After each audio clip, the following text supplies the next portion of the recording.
Hello and welcome to MagicGatheringStrat. This is Tobias with a deck tech video for Kaboom Bees, which is a deck list that is originally from Travis Wu from Channel Fireball, and I recommend you go and watch his play session on channelfireball.com.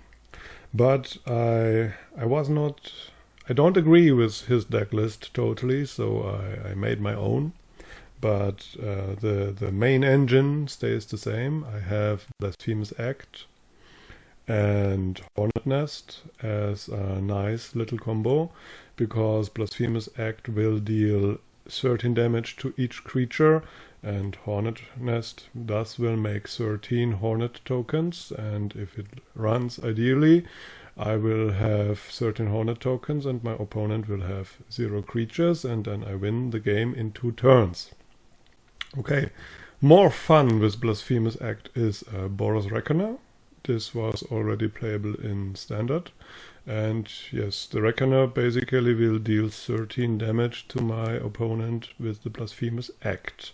And of course, Blood Artist is very well with Board Sweepers. And Voice of Resurgence makes it hard for my opponent to counter my Blasphemous Act, because then I get a token, which is okay. And if he does not counter my Blasphemous Act, I will get a token because my voice will die. So that's pretty nice. And if I don't draw one of my 4 Blasphemous Acts, I have Chain Reactions, which do pretty much the same, but for less damage usually. But this is redundant, so I have 7 spells that deal massive amounts of damage to all creatures on the board, and I have a lot of creatures that profit from that damage.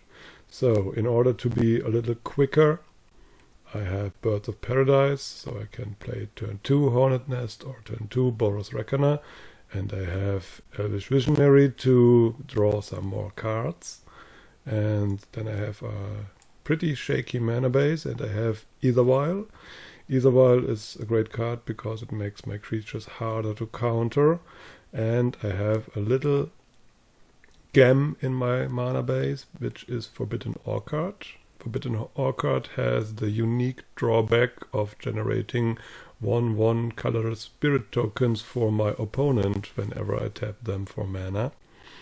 And this is noteworthy, these spirit tokens don't fly. That means I can block them.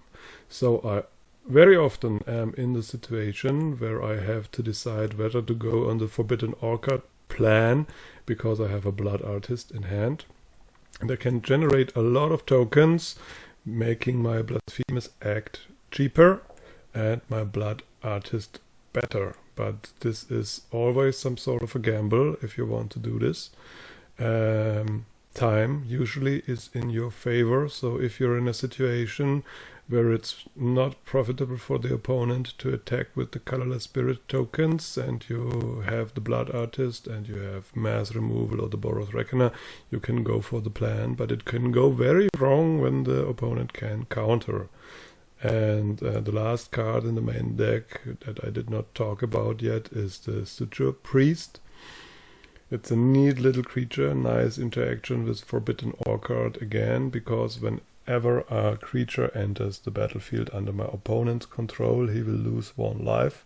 So Forbidden Orchard makes him lose life, and whenever I get a creature, I will gain 1 life, and I plan to get a lot of creatures. So there could be situations where you have an Ethervial on 2, and you blow up your Hornet Nest by Blasphemous Act, and in response to the Hornet Nest trigger, you vial in your Suture Priest for 13 life. That's great.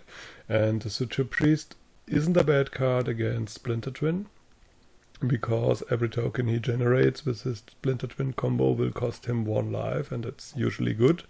So I'm pretty happy with this main deck, but I have to say Suture Priest is the card I most often board out while sideboarding. So, sideboard. Sideboard is interesting.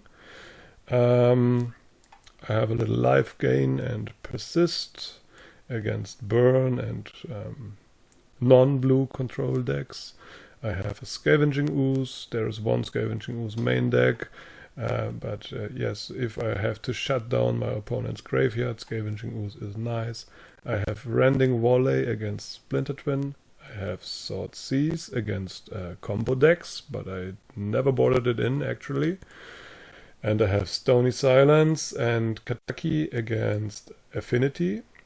I have Joke against everything that plays blue, because I don't have a single island in the deck. I play all other 4 colors, but I don't play islands. So that should be a great card for me, and it works pretty well. And I have a little gem, nice interaction, Natural Affinity. All lands become 2/2 creatures for 3 mana at instant speed, and this makes my Blasphemous Act very cheap. And I often board this in against aggro decks, against aggro creature-based decks, because I can wipe the complete board and with Blasphemous Act and have an Either While in play, and they never can recover.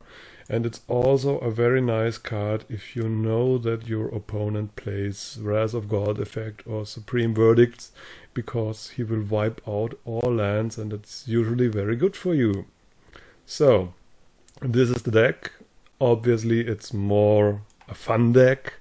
It's definitely not a tier deck, but I managed to beat most of the tier decks with it at one point or the other, but I often lose with it, of course, because, as I said, it's a fun deck, but it's very much fun to play, and it's amazing of which situations you can twist to your advantage. It has a lot of comeback, because Blood Artist can gain you tons of life, and the voice token can be huge. And yeah, it's a fun deck to play, and I hope you enjoy my videos with it. See you soon.